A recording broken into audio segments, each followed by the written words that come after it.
নমস্কার বন্ধুরা, welcome to my channel SB explorer. তো বন্ধুরা, সকলকে জানাই শুভ সকাল। তো আজকের ভিডিওতে কিছু গুরুত্বপূর্ণ বিষয় নিয়ে আলোচনা করতে চলেছি। তো যারা চ্যানেলে প্রথমবার এসেছো অবশ্যই সকলে একটা করে সাবস্ক্রাইব করে দিও।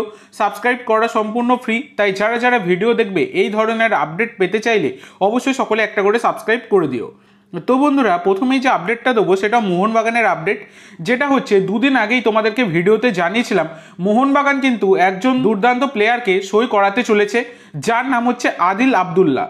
তো আদিল আবদুল্লাহ হচ্ছেন একজন 21 বছর বয়সী ভারতীয় অ্যাটাকার, যিনি বর্তমানে মুথুট এফএতে যুক্ত ছিলেন, মানে মুথুট ফুটবল একাডেমিতে যুক্ত ছিলেন। তো সেই ক্লাবের সাথে তার চুক্তি থাকা সত্ত্বেও মোহনবাগান কিন্তু তাকে দলে নিতে চাইছিল, এবং মোহনবাগান কিন্তু মেনলি সিএফএল এবং ডুরান্ডে তোমাদেরকে আমি আগেও জানিয়েছি মোহনবাগান যেহেতু তাদের রিজার্ভ দল খেলাবে, সেই কারণে রিজার্ভ দলটাকেও তারা কিন্তু শক্তিশালী করতে চলেছে, এবং সেই রকম শক্তিশালী করছেও। দুর্দান্ত দুর্দান্ত কিছু প্লেয়ারকে সাইন করাচ্ছে, যারা বর্তমানে খুবই নজর কাড়ছেন, সেই সমস্ত প্লেয়ারদেরকে কিন্তু সই করাচ্ছে। সেই রকমই কিন্তু ঢেলে দল সাজাচ্ছে মোহনবাগান ম্যানেজমেন্ট।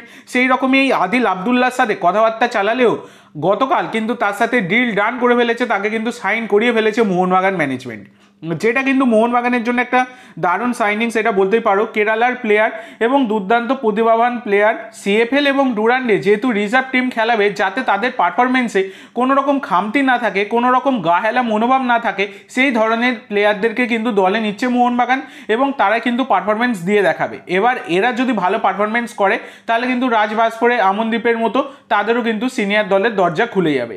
তো দেখা যাক পরবর্তীকালে এই বিষয়ে কোনো রকম কনফার্মেশন এলে তোমাদের জানিয়ে দেবো। তবে হ্যাঁ, ডিলটা কিন্তু বর্তমানে ডান হয়ে গেছে, এবং সবুজ মেরুন জার্সি পরতে চলেছেন এই দুর্দান্ত প্লেয়ার আদিল আবদুল্লাহ। এরপরে তোমাদের যে আপডেটটা দিতে চলেছি সেটা হচ্ছে জেভিয়ার গামাকে নিয়ে। তো জেভিয়ার গামা হচ্ছেন একজন 27 বছর বয়সী ভারতীয় left back, market value 60 lakh টাকা। বর্তমানে তিনি কিন্তু ফ্রি এজেন্ট রয়েছেন, মানে জুন মাসের 1 তারিখ থেকে তিনি কিন্তু ফ্রি এজেন্ট হয়ে গেছেন।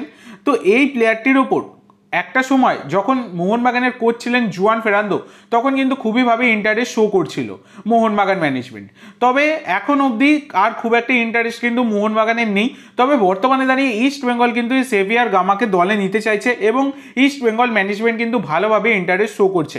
তবে সব কিছু ঠিকঠাক থাকলে সেভিয়ার গামা তিনি কিন্তু লাল হলুদ জার্সি গায়ে চাপানোটা জাস্ট সময়ের অপেক্ষা।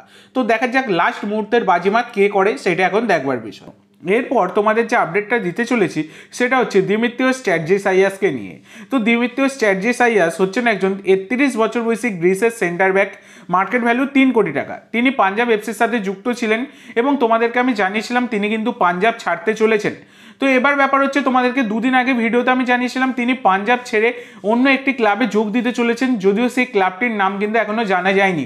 তবে বন্ধুরা, বর্তমানে কিন্তু জানা গেছে সেই ক্লাবটির নাম, যার সাথে তিনি অ্যাডভান্স স্টেজের কথাবার্তা চালাচ্ছে। তো সেই ক্লাবটির নাম হচ্ছে কেরালা ব্লাস্টার এফসি। তো কেরালা ব্লাস্টারে কিন্তু সাইন করতে পারেন এই দিমিত্রিওস চ্যাটজিসাইয়াস। গত মরশুমে তিনি কিন্তু পাঞ্জাব এফসির হয়ে দারুণ পারফরমেন্স দিয়েছিলেন। তো বর্তমানে কিন্তু সেই চ্যাটজিসাইয়াসকে নিজেদের দলে নিতে চাইছে কেরালা ব্লাস্টার এফসি। তো কেরালার নতুন কোচ এসেছে, তারাও কিন্তু নতুনভাবে দল সাজাবে, ঢেলে দল সাজাবে, সেটা বলতেই পারো। প্রত্যেক বছরই ভালো দল গড়ে, কিন্তু খুব একটা কাজের কাজ কিছু হয় না। তো এই মরশুমে তারা কিন্তু কিছু করে দেখাতে চাইছে। তো দেখা যাক, এই দিমিত্রিওস চ্যাটজিসাইয়াসের ডিলটা ডান হয়ে গেলে অবশ্যই আমি তোমাদের সাথে শেয়ার করব।